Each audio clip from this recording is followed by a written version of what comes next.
Captain Cook was the son of a humble farm worker, and because of the class system, almost certainly destined to become a humble farm worker himself. But he was a bright boy, and he was going to smash the system. Now, his dad's boss noticed that the lad had promise, and he arranged for him to have an apprenticeship in a shop. So now it seemed that Cook was destined to spend his days weighing out cheeses and herrings, but he also spent time listening to stories from the old seafarers. And legend has it that one day, one of them paid him with a shiny South Sea shilling, and that was the call. The age of the great explorers was one of the most dramatic in history. When men risked their lives, Cast off and set sail. Whoa. Take up on the peak. to seek new lands. We're somewhere north of the dog's arse. Where's the camera gone? Hello. They crossed thousands of miles of treacherous ocean. They built floating fortresses. They mapped the stars. They developed whole new branches of science. Yeah, absolute pish. But were these explorers really heroes or just a bunch of chancers? So Miracle, he found anything at all, really, and completely made up. Man was a charlatan. And is their legacy one of triumph or destruction? Crikey. Now it's turning a little bit dark. I'm doing a bit of discovering of my own. Unbelievably terrible. Medieval Sat-Nav 2.0, a stick. Oh, has he just shat on my trousers? To learn how these explorers conquered the oceans. Look at that. I love it. Nobody panic yet. It's not just a map, it's a weapon. And changed the world forever. Shiloh! Oh, gold! If you're in the Navy now, the French would definitely have got us.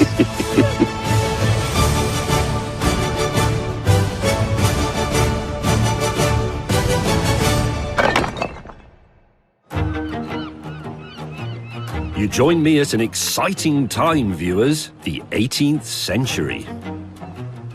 It was an age of wonder. The mysteries of science were being revealed. The Industrial Revolution was just around the corner.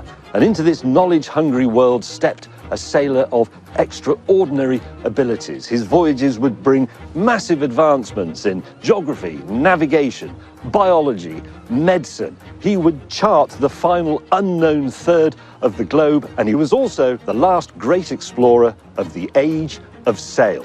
He was Captain James Cook. Today, he divides opinion, and in some parts of the world, he's known as Captain Crook. But back in 1746, he was just a 17-year-old shopkeeper longing to go to sea. And Whitby Docks in England's northeast was the right place to be. Cook wangled himself an apprenticeship on the coal ships and moved into the attic of a local ship owner, where he stayed up late each night poring over his books. Now, in Cook's time, Whitby was a sort of a mariner's university town, or it was referred to at the time as the nursery of the sea. And considering how young these apprentices would have been, they did some remarkable homework. Being a sailor wasn't all hauling ropes and guzzling rum. You had to be an A+ student.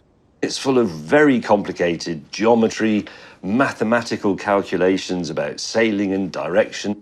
It's incredible. And then right at the back, when all else has failed, geometry, astronomy, there is a psalm for you to sing, Psalm 28. O Lord, my rock, to thee I cry, in sighs consume my breath. O answer, or I shall become like those that sleep in death. I didn't write that in the back of my exercise books when I was a boy. I drew pictures of flying cars with machine guns on them. Young sailors of a delicate disposition would not last long working the coal boats on the perilous North Sea shore.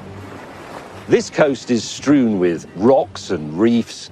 Throw into that frequent fog, wild storms, dangerous currents. This is some of the toughest sailing in the world. Cook spent 9 years here learning to be an expert sailor and navigator. But the coal run wasn't enough for young Cook. He was envious of the dashing, bewigged naval officers he saw. fresh from adventures in the Pacific South Seas. So in 1755, aged 26, he signed up for the Navy. Winston Churchill famously said that life in the Royal Navy was all rum, sodomy and the lash. And Dr. Johnson said that a man at sea was effectively in prison, but with the added risk of drowning. A man in prison, he said, had more space, better food and commonly better company. Right, all aboard. This is Bessie Ellen, roughly the same length as Cook's ships, but a mere youngster at 120 years old. Right, crew, chop chop. Okay, Tommy, go out on the bowsprit and take off the gaskets. After 9 years at sea, Cook was able to command a ship himself, but that meant diddly squat in the Navy. He had to start from the bottom, like me. My commanding officer is Nikki Alford, Come on, Kim, put some effort into it. and she runs a tight ship. So, hierarchy on board. The captain, that's you, is Yeah. the boss. Yeah. And it doesn't actually matter who's on board. If the king was on board, you're still the boss. That's true. Yeah. Can you there's- have Tom, there's the no- director, flogged? Is that possible? Well, possibly. Right. It's not a democracy. So when Cook made that massive decision to go and be just a lowly able seaman, he was 26 years old. So, I mean, in Navy terms, that's quite middle-aged, isn't it? Yeah, it was. But it must have been quite hard for him, being an old, knowledgeable, already master of his own ship. Yes. And there were quite strict punishments. Yeah, afraid so. Hanging for insubordination, flogging, cat Yes. o' nine tails. It was a pretty mean life. Where did the dog come in the hierarchy? Most important crew member on board. I'm talking to you and asking you a lot of questions because I suspect that when this exchange ends, you're going to give me some seaman-like jobs to do. Enough chatting and let's get this boat sailing. I've filibustered all I can. Time to impress the captain with my naval know-how.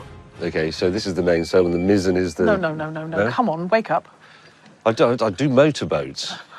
Engines, brilliant invention. We'll make a sailor of you before the end of the day. And Right. we'll get you on the halyards.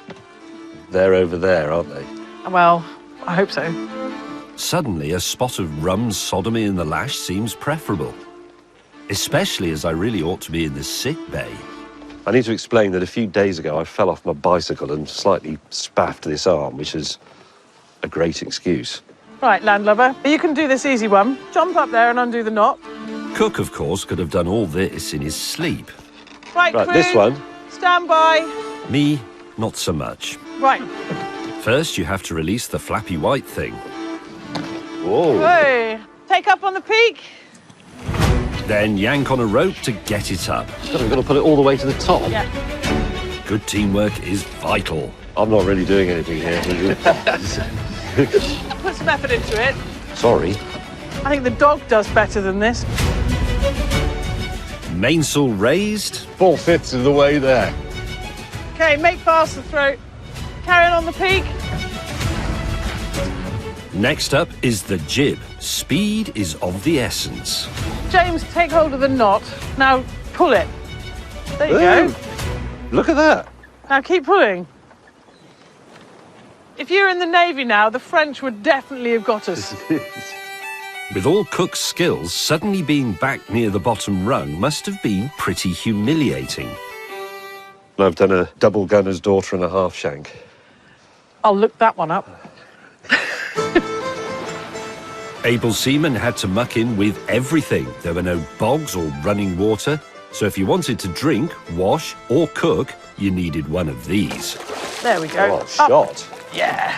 It's lunchtime, so we have to pull up a bucket of seawater and start chopping potatoes. Nikki's finally found a job more my level. No, Bracken. Whoa, look at that. Bounty. You can choose what you want for lunch. Well, it looks like it's going to be potatoes and onions. What's wrong with the dog? Why does he hate that bucket? He just hates buckets. James, if you get the potatoes and start peeling, we'll get another bucket. Aye, aye. Bracken, enough!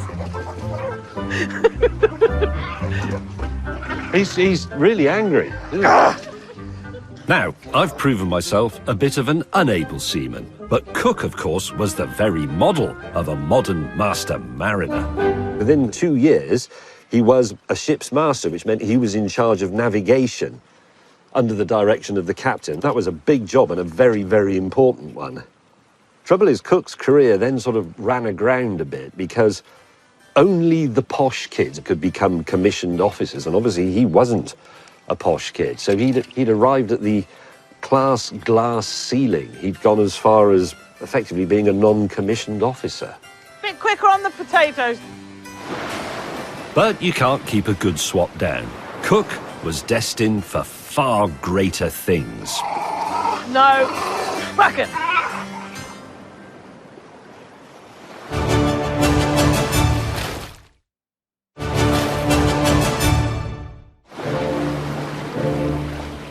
That's quite enough shore leave, viewers. Get back to work at once. Hurry up, we haven't got all day. Dreaming of the Pacific South Seas, young James Cook had joined the Navy. But he wasn't going to the South Seas on his first trip. He was going to war.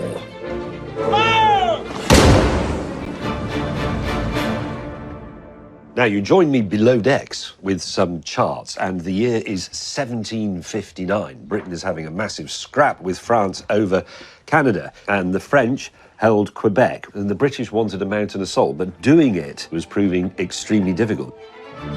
The Brits were desperate for a sneaky way to attack Quebec and take Canada, and Cook was about to find them one, using his superpower, geometry. Cook went off and charted all this. He charted all the elevations, he did depth sounding, all this stuff to produce really a fantastically, magnificently accurate chart. Using Cook's chart, the British ships sailed all the way upriver past Quebec.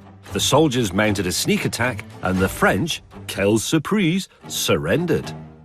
So this chart that he produced, it's not really just a map, it's a weapon. And it made Cook famous. His name became a buzzword in London. And pretty soon, he was asked to go and chart all of Newfoundland, which he did. And remarkably, here, on this acetate sheet, I have a modern map of Newfoundland. Now, that's been established with satellites, sat-nav, geo-positioning, all that sort of stuff. If I lay the modern one over Cook's work, it is astonishingly accurate. This actually isn't a chart. This is a love poem in geometry. Pretty bloody good. Cook's charts were so accurate they were in use for a further 200 years. And we'll see later on just how he did it. Cook was granted the title of King's Surveyor. That was the highest office of surveyor you could attain unless you were going to become God's surveyor. But his greatest adventures still lay before him because a third of the globe still needed to be charted. Sorry, I'm absolutely ruddered on rum. At the other end of the social spectrum, meanwhile, was another young science bod looking to make his name.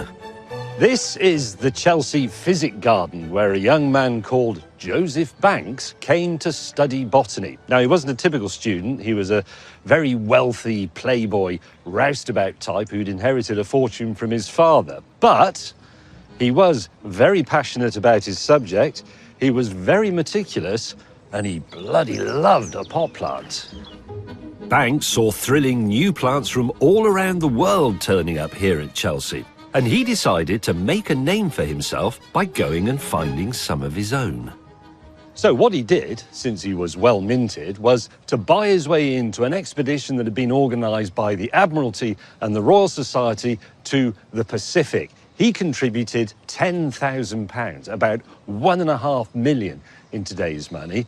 Now, other young men of the time were embarking on the accepted Grand Tour of Europe, but Banks said that this was for blockheads. My Grand Tour, he said, will be of the world.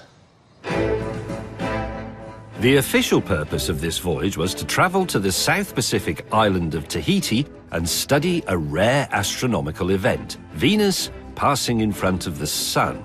But there was a second top-secret mission. The bigwigs at the Admiralty had much grander plans that would only be revealed later on. Plans that would need a captain who was especially talented at charting. Cook was finally going to the South Seas. Now, what vessel would he be taking on this historic voyage? A sleek merchantman, perhaps? A 24-gun naval frigate?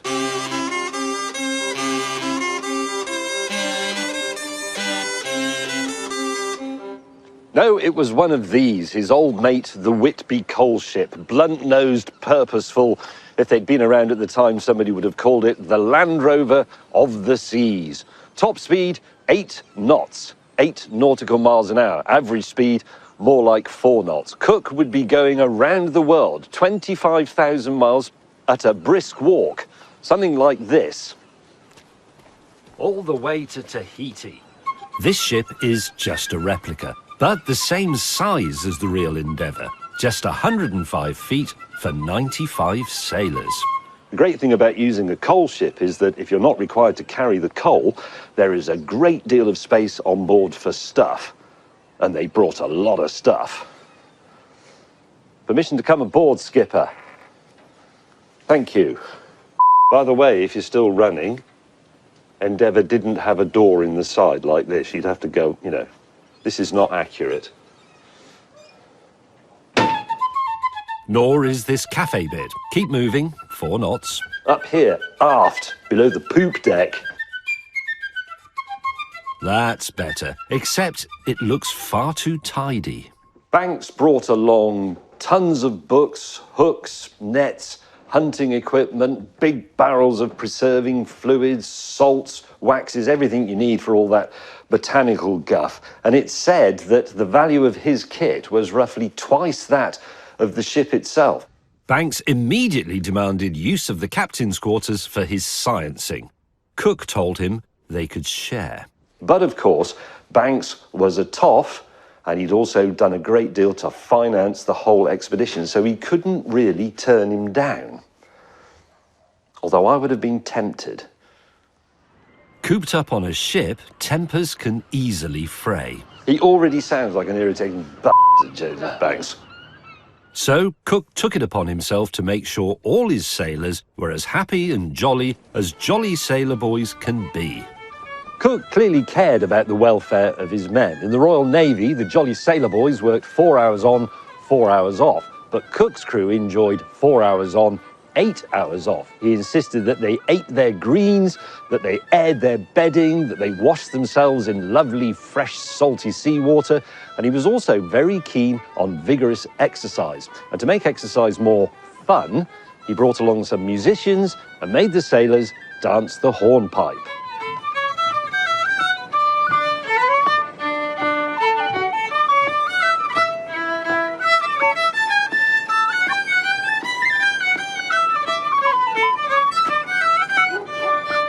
They had to do this every day.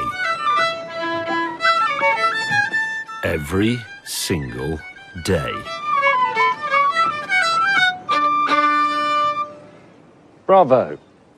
You have to remember that for the people of England, things like yoga and Pilates of the Caribbean hadn't been invented yet. That's a shit joke. I'm here all week, folks. Try the sea biscuit. Ah, this is more like it. Even more vital to onboard morale than the incessant shrieking of Satan's own song was alcohol, and lots of it. Details of the amount of booze on board the Endeavour are unsurprisingly a bit vague. And I say unsurprisingly because, as you'll see in a moment, everybody on board was absolutely gangplanked. For the men, there was a ration of half a pint of rum twice a day, once at noon, once at 6 p.m. They could instead, or maybe as well as, have 8 pints of beer. And if you were a ossifer, you could have a pint and a half of red wine. And that's just a normal day. On special occasions, they got completely barnacled. The very polite Captain Cook says, "Yesterday being Christmas Day, the people were none of the soberest." Joseph Banks, on the same day, says, "All hands got abominably drunk. Wind, thank God, very moderate, or the Lord knows what would have become of us. And I sort of get it, to be honest, because if you woke up every day knowing you'd have to spend it with the same crew, you'd want to get pretty keel-hauled. By the way, I should explain that I've had a bit of an accident and fractured my wrist, but it's okay, because the nurse who set it for me did it in the beer drinking position. So, it only remains for me to say, ow, cheers, me hearties. Have you definitely cut? Yeah. Right, I'm going to have a few of these pints. Actually, I'm the officer. I'm having the wine. You lot can have the beer and the rum. So, science stuff, check. Hornpiper, check. Enough alcohol to drown a hornpiper, check. Just one last thing. Cook, of course, was not yet a captain. He had to be hastily commissioned so that he could give orders. And give orders he did. The orders were to cast off and set sail. 95 permanently sloshed sailors did that, and the Endeavour would be their home for the next 3 years. Dear God. At an average of 4 knots, they bimbled their way to Rio in Brazil for some repairs, saw their first penguins off the Falklands, and rounded Cape Horn into the mysterious Pacific Ocean. Finally, in 1769, after 8 months at sea, the Endeavour reached Tahiti. The Paradise Beaches were a dream come true for the sailors, not least because they'd heard rumours from a previous voyage that it was full of beautiful women who would offer sex for the price of a single iron nail. Cook was very worried about his sailors spreading sexually transmitted diseases, and he gave them all a stern talking to, like that rather awkward one you got from a teacher at sixth form college. There was another problem as well. The last ship to arrive, HMS Dolphin, had quite literally started falling apart because the sailors had nicked so many of these. Cook's little talk didn't work. Some of the sailors seemed to think they were on a particularly thuggish stag do. The Tahitian people remained friendly, but there was another friction point. The ship's tools and equipment kept going missing. Even Cook himself had a pair of his socks stolen from under his head while he was having a crafty kip on the beach. But to the people of Tahiti, European ideas about possession and ownership were completely meaningless. But to try and get his stuff back, Cook did things like held canoes to ransom. But unfortunately, the Marines were rather less patient than him. And when a musket was taken, they immediately shot the perpetrator dead. And that set a rather unfortunate pattern of things to come on Cook's voyages. Cook got down to business, building a mini observatory to study the transit of Venus. But when the moment finally came, Venus's thick, gassy atmosphere blurred the outline and made their measurements useless. The mission had been a complete failure, but it didn't actually matter because all that stuff about Venus was a load of old bollocks. It was just a cover story, really. It was time to reveal the real mission, top secret orders from the Admiralty. There is reason to imagine that a continent or land of great extent may be found to the southward. You are hereby required and directed to put to sea to make discovery of that continent. The hunt was on.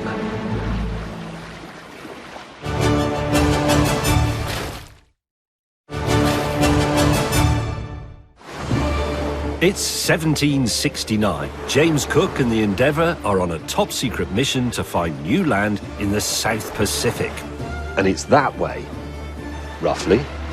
All the nations of Europe believed there was a vast undiscovered continent in the southern hemisphere, and whoever got there first would be rich and powerful beyond imagination. 100 years before, Dutch explorer Abel Tasman had spotted the tip of a promising landmass, but no European had ever set foot there. Cook was about to discover New Zealand, to the surprise of everyone already living there. For the scientists on board, this new land was a dream come true. Cook studied the landscape and banks the miraculous flora and fauna. And, of course, they met the people. Cook was very obviously the first European to meet the Maori people and the first person to see a haka, which probably scared the crap out of him. And it gets a bit worse from there on, because when Cook's men went ashore, they were approached by a local leader called Te Maro, and one of the sailors got into a bit of a panic and shot him dead. And then another Maori was apparently reaching for his weapon, so the ship's surgeon also had a bit of a panic and shot him dead. A bit of a pattern was emerging now, namely panicking and shooting people dead. And it so happens that actually Sean, our cameraman, is in fact a Kiwi and has Maori ancestry. So we can ask him, is Cook a popular figure in, well, your family and in New Zealand in general? I grew up in a Maori community, and it was known that our grandparents suffered. And they weren't allowed to speak their own language at school. My grandfather was beaten for speaking his own native language. Really? Where I grew up, where there was a statue of Cook, but it's been taken down. 6 months on, Cook set sail again, following his nose to the east coast of Australia, another first for any European. Banks was in his element. He saw his first dingo, lorikeet, and mud skipper, and found so much botany that they named a bay after it. The indigenous Australians, probably quite wisely, mostly avoided the strangers on their shores. But for the Europeans, this voyage would go down in history as one of the most remarkable ever made. As long as nothing terrible happened.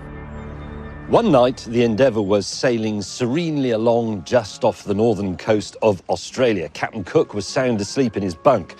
Suddenly, the ship came to a juddering halt. Men were thrown from their hammocks. There was absolute chaos. They had hit the Great Barrier Reef and become stuck. The hull was ripped to pieces on the sharp coral, but the crew managed to wrap a sail under it to slow the water coming in and make it to shore, where they would undertake the most important repairs of their lives. Most expeditions went with multiple ships, but Endeavour was by herself. So if anything went wrong, the crew faced a stark choice: mend it or perish. Don't know about you, but I'd choose mend it, especially as it involves two of my favourite things: wood and tools.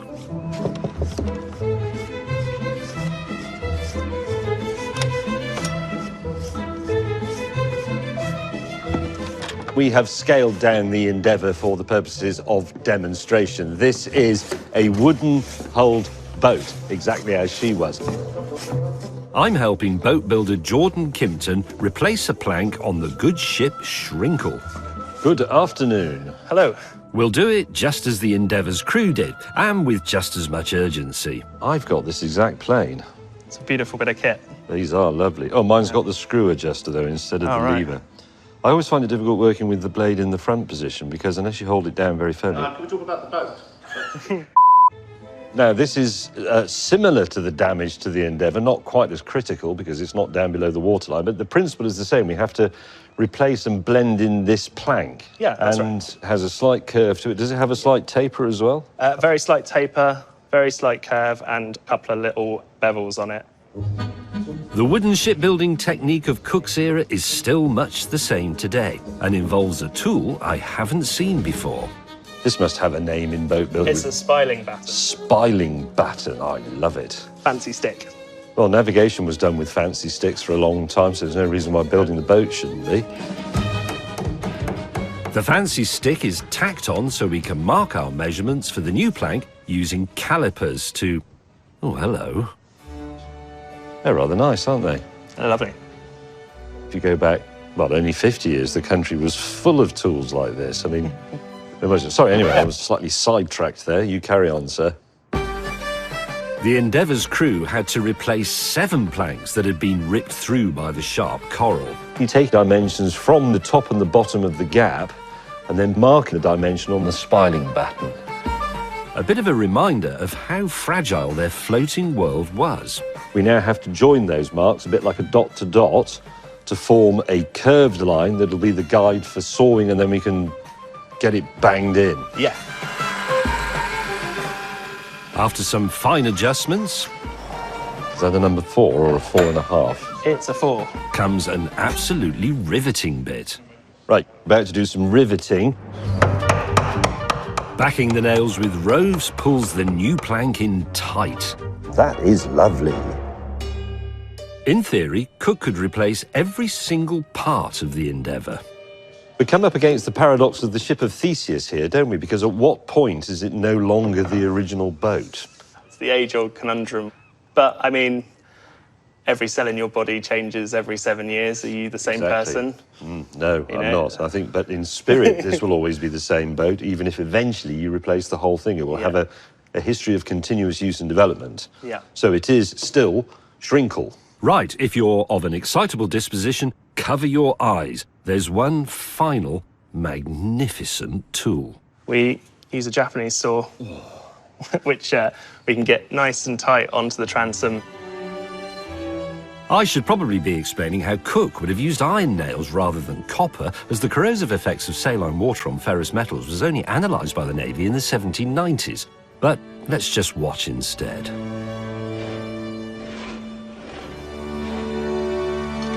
Beautiful.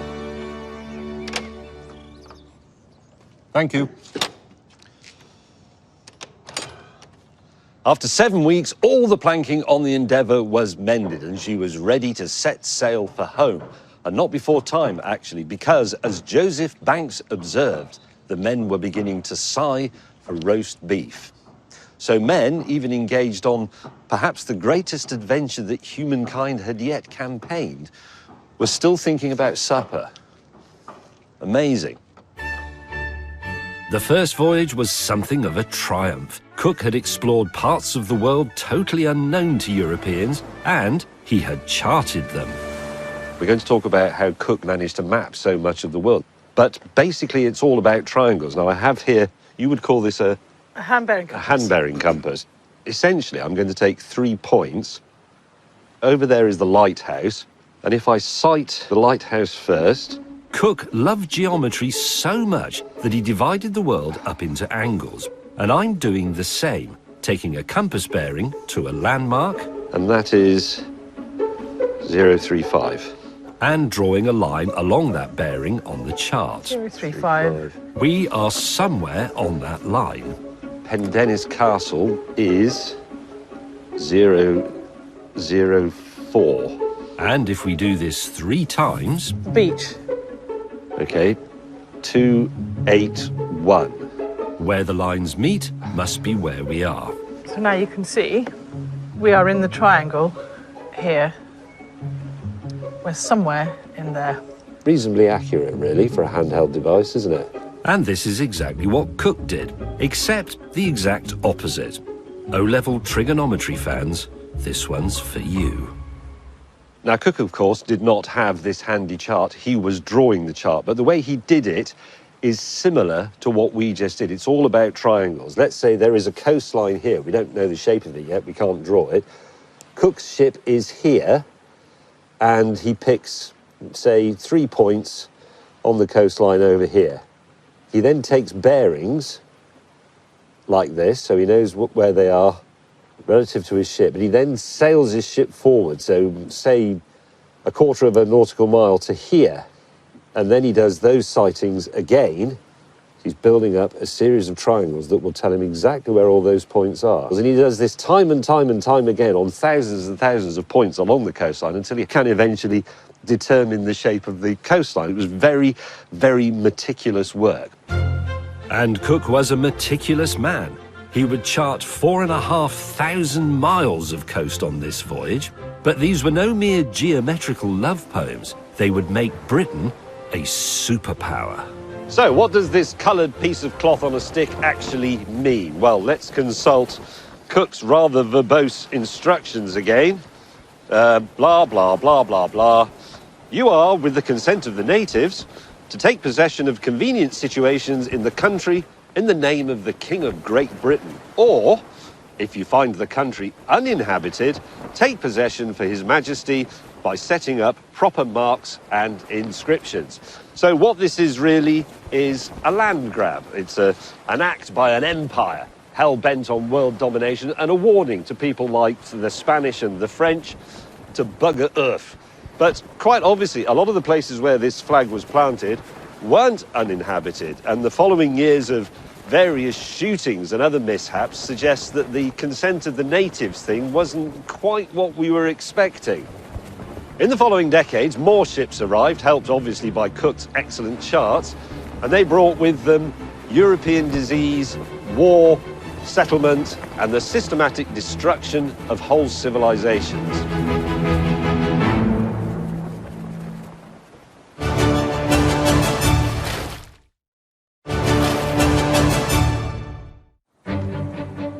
It's 1771, and after 3 years away at sea and exploring 2 new countries, Captain Cook and the ship's scientist Joseph Banks returned to a hero's welcome.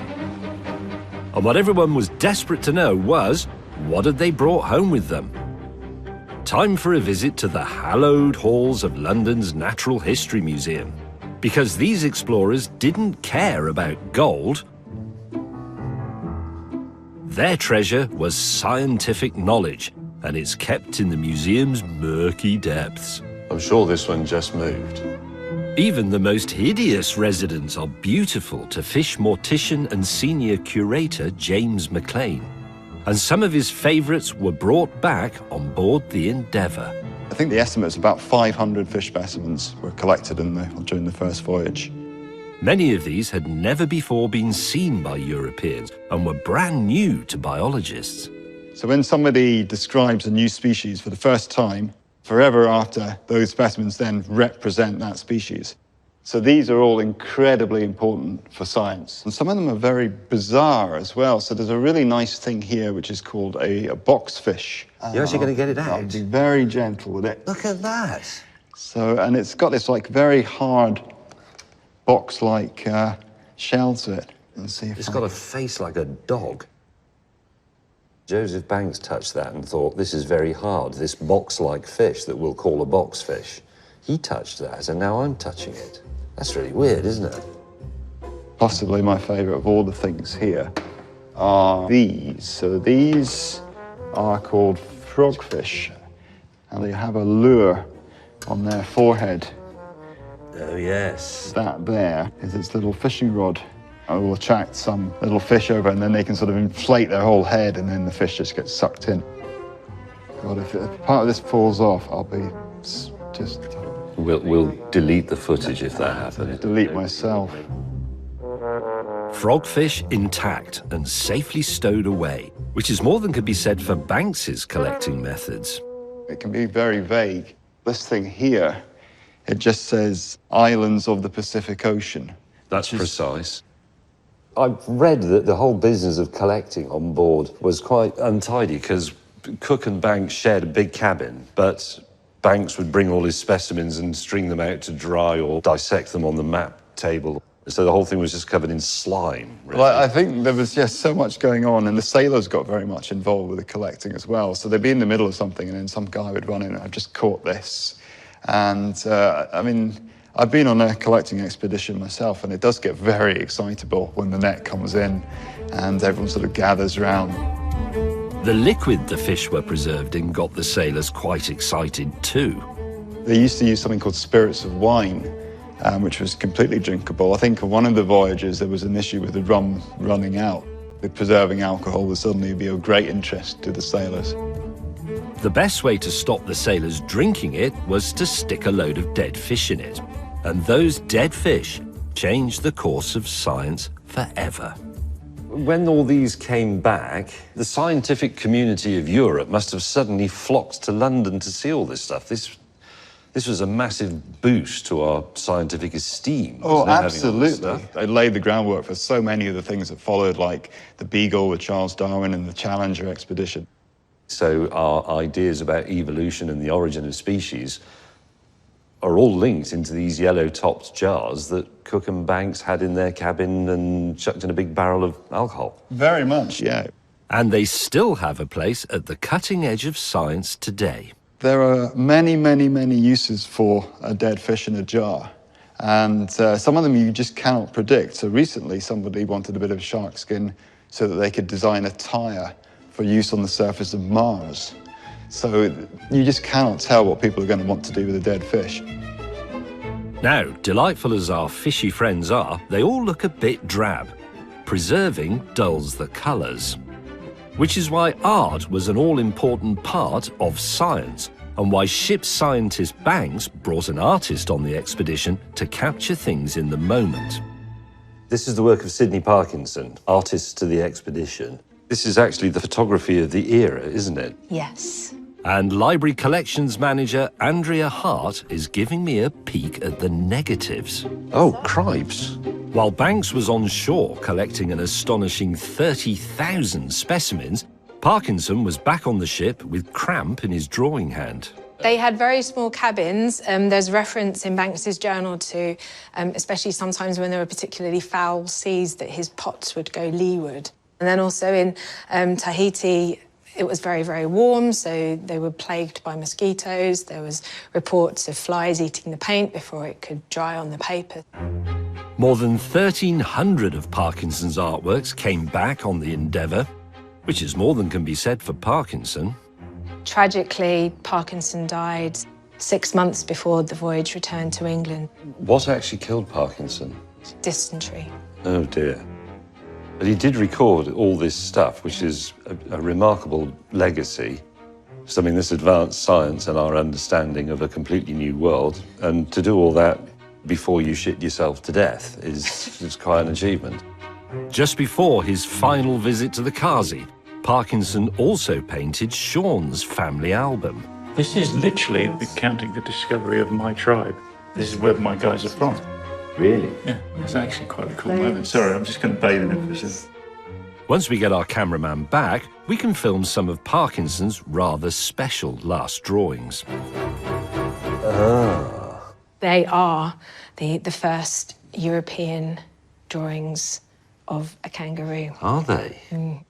As I expect the first time somebody said, I've seen this animal, but it only hops around on its back legs and it looks a bit like a giant mouse and it's got a little version of itself, and they'd have said, don't be stupid, and probably given him 50 lashes. The kangaroo looks lovely and peaceful, doesn't it? There's a reason for that. To be able to draw any living species, there was an element of having to shoot them. And that is part of the scientific process. So this is the first European record of what a kangaroo is and looks like, and it would have been the first time, probably an hour or two after this, that Europeans knew what a kangaroo tasted like. Exactly. Which is a bit like chicken, obviously. Parkinson's drawings caused a sensation, and Joseph Banks became a very influential man. But while he clearly loved nature, he was no peace and love plant-based hippie. Like many of his day, he was a firm believer in colonies, plantations, and slavery. And here he is, look, unceremoniously dumped in a corner of the Chelsea Physic Garden, rendered immortal in, oh, actually, it feels a bit like resin. He hasn't actually been cancelled yet, but give it another few years and he'll be completely overgrown with Santolina villosa. Not long after the voyage, there was a crisis in British prisons. They were bursting at the seams with convicts, and Banks suggested shipping them off to a lovely little spot he knew, Botany Bay, Australia. Within 100 years, 160,000 prisoners had been shipped. Britain would pave paradise and put up a penal colony. A whole new and obviously completely alien society emerged, and the Aboriginal Australians, who had lived there presumably untroubled for 60,000 years, found their land seized and their ancient culture just torn apart and cast aside. All that happened in just a century, 1 and a bit lifetimes. Cook's little voyage left quite a big wake. And that was only his first voyage.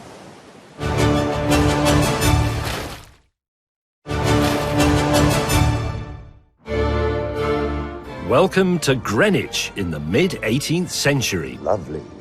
Captain Cook is home from his first voyage to New Zealand and Australia, new lands down under. But now the Admiralty wanted newer lands under down under. They believed in a mysterious great southern continent, still out there waiting to be discovered.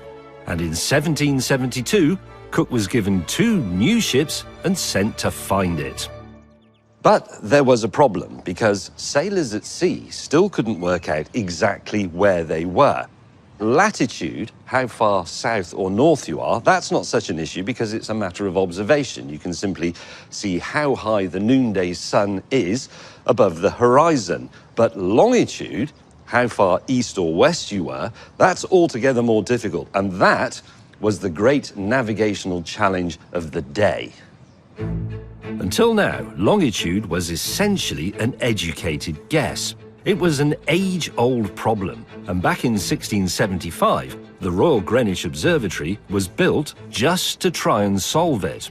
This is the prime meridian. It is, if you like, longitude ground zero. This is the line from which all other lines of longitude, east and west, are measured and established. It's here because the British invented time. It's ours. Right, viewers, strap in for science. Longitude is inextricably linked with time. In 24 hours, the Earth turns a full 360 degrees through the sun's beam, and in 1 hour, it turns through 15 degrees. Everyone with me? So, if on board your ship the midday sun is at its highest 1 hour later than midday at Greenwich, you must be 15 degrees west. 2 hours later, then you must be 30 degrees west, and so on. Now, if this is all making your brain ache, you're not alone. Sir Isaac Newton said that longitude was the only problem that had ever made his head hurt. And he invented gravity. The obvious way to know what time it was back home was to bring a clock on the ship, but it wasn't that easy. Nor, it turns out, is filming in a clock shop.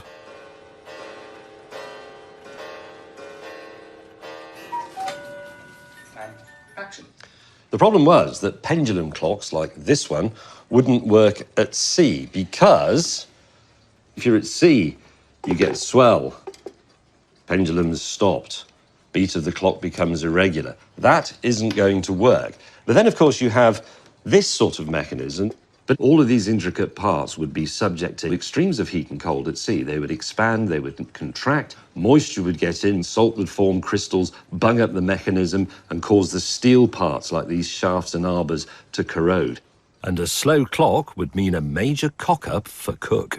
Your ship's clock only had to be a couple of minutes out for you to miss an entire island. And then no rum for you, lost at sea, just because your clock's wrong. Clocks were not the answer. The longitude problem drove men mad. The government offered a huge reward to anyone who could come up with a longitude solution, and I've got special access to see some attempts, under strict supervision from these two. I'm now privileged to be in a very special place, the top secret storeroom of the Royal Museums, Greenwich. This is the place where they hide the bits of maritime history they don't want you to know about. Follow me.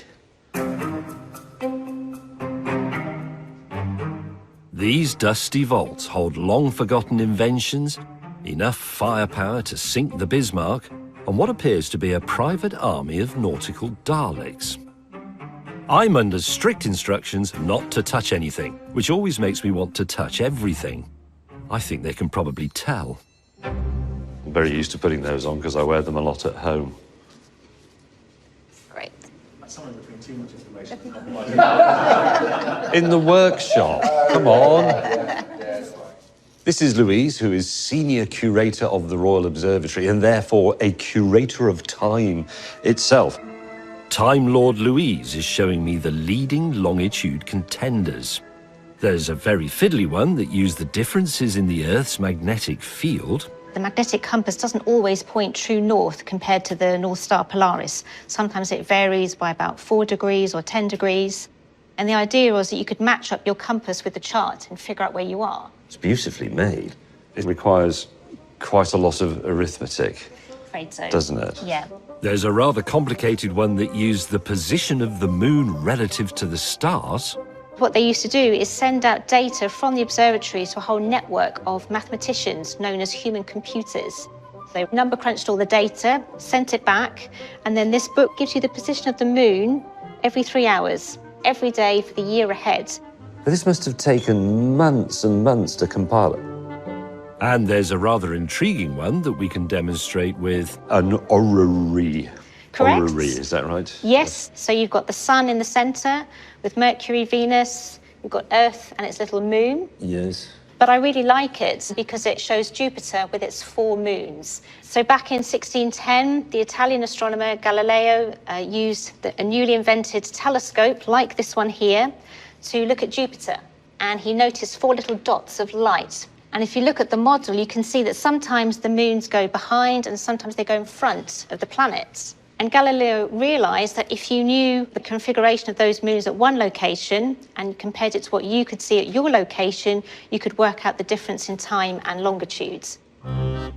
the simplicity of the theory is irresistible, as is the orrery.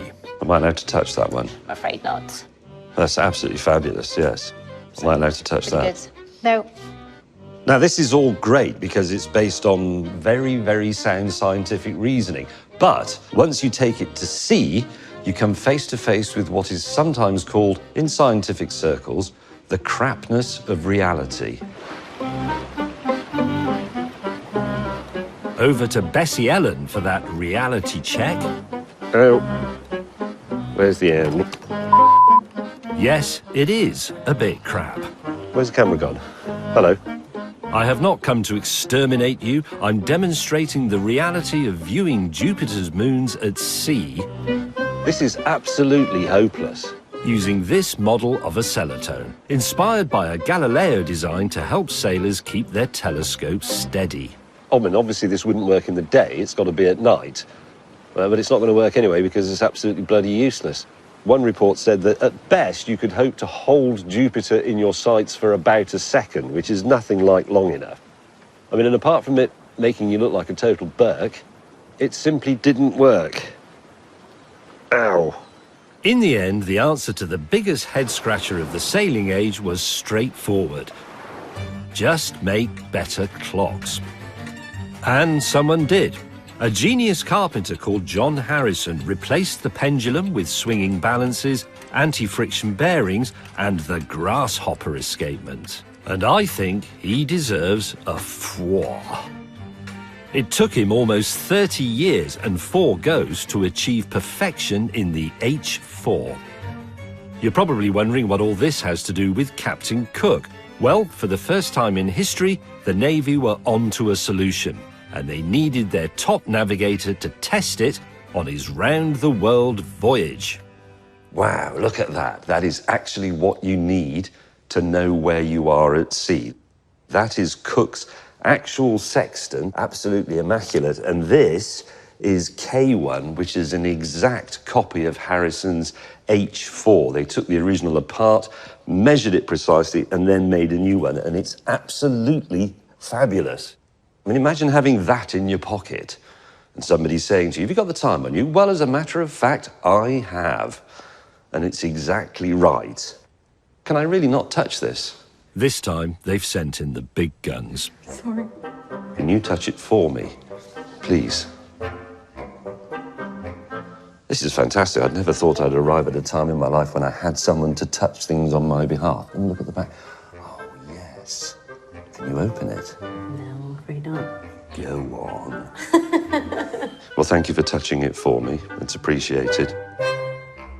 After hundreds or thousands of years of people being lost at sea and perishing horribly and being consumed by monsters and all the rest of it, you just need that elaborate school metalwork project and the world's most valuable clock. That's it. Job done.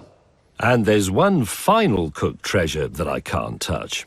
This is Cook's actual logbook. Look at his writing.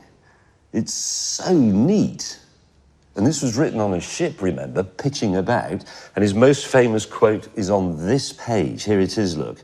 I had ambition not only to go further than anyone had been before, but as far as it is possible for man to go. Another captain later on put it a little more succinctly, to boldly go where no man has gone before. And on Cook's second voyage, he would do just that.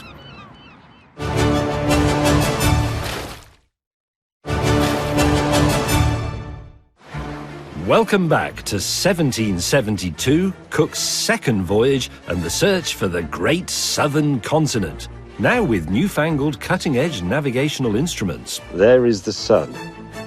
For superbly accurate longitude calculation. We're somewhere north of the dog's arse. For the first time, Cook knew exactly where he was, but unfortunately, where he was the Antarctic. This isn't authentic 18th century footage, but the misery of sub-zero sailing transcends time. It was utterly crap. The ropes turned to solid ice, the sails turned to sheets of steel, the animals froze to death, the crew had to stay below deck and were miserable and moaned constantly, as crews often do.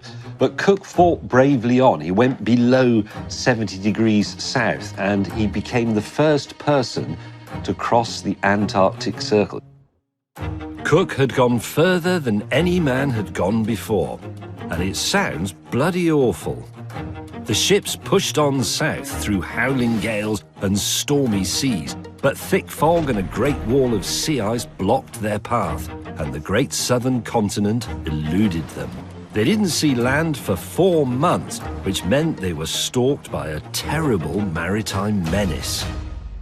Scurvy had been the sailors' scourge since the first ocean crossings were attempted. In fact, on one naval expedition to the Pacific during Cook's time, 2/3 of the crew died from it. Here are some pictures of the symptoms for you to enjoy. Those affected have skin as black as ink, rictus of the limbs, a strange plethora of gum tissue sprouting out of the mouth, which immediately rotted and lent the victim's breath an abominable odour.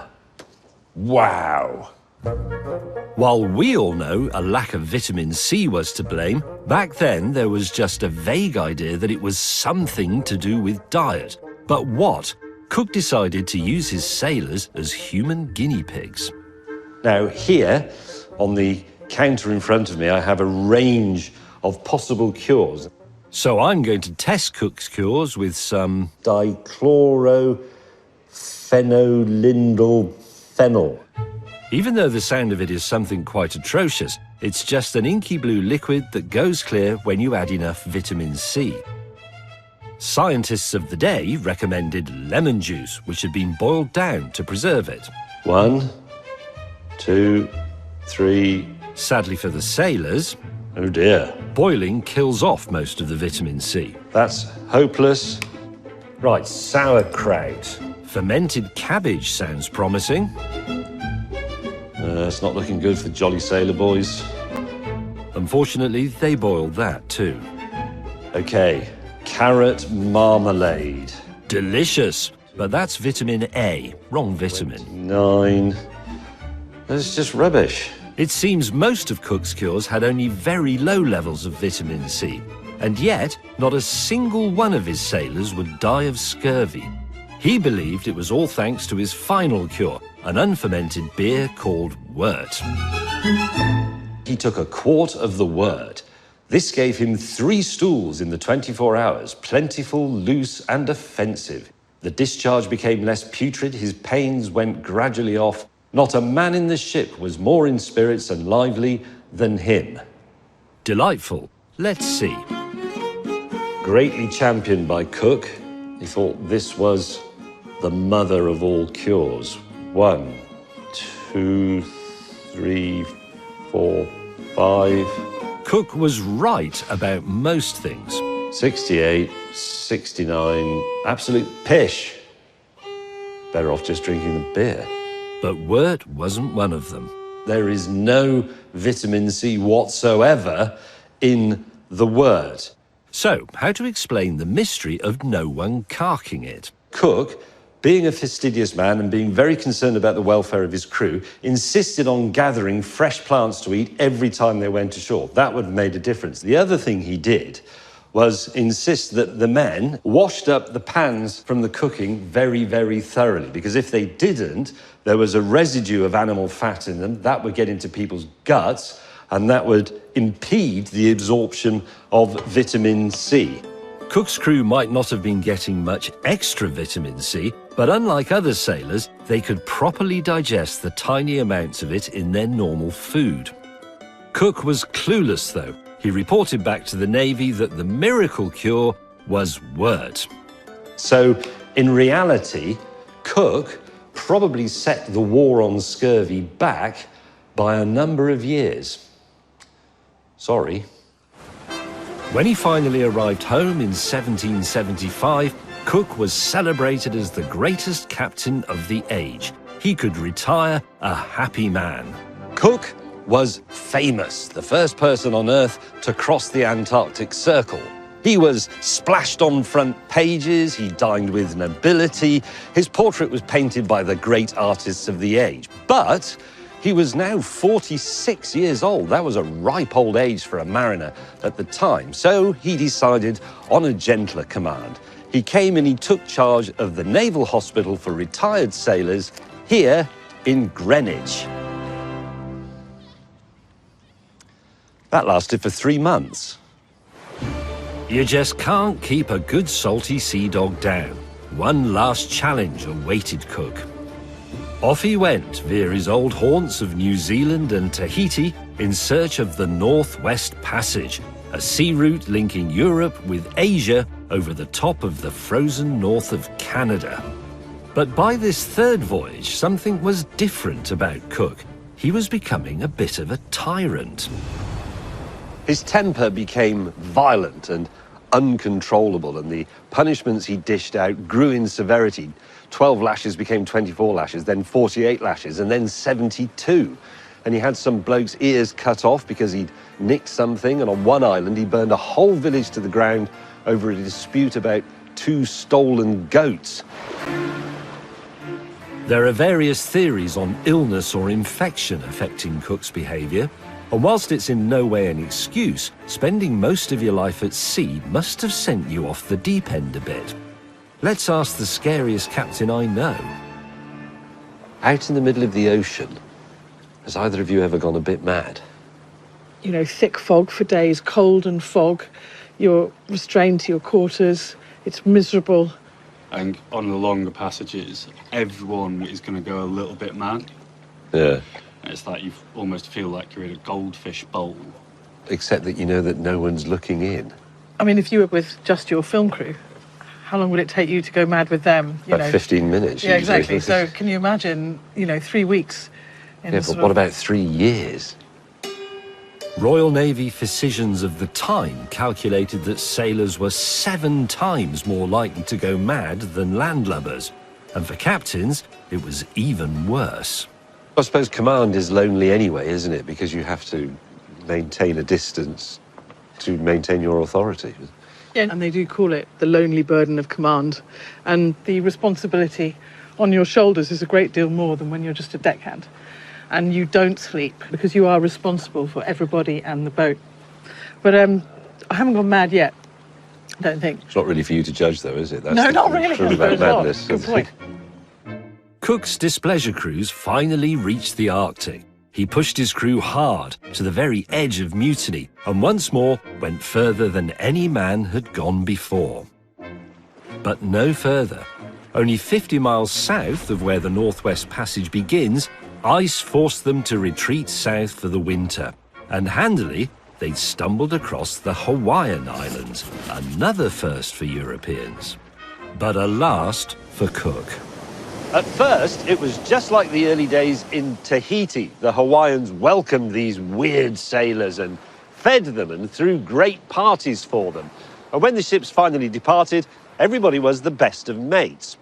But then a mast broke and the ships had to return. And this time the reception was not quite so friendly. And soon all the old tensions started to emerge. One of Cook's rowing boats disappeared.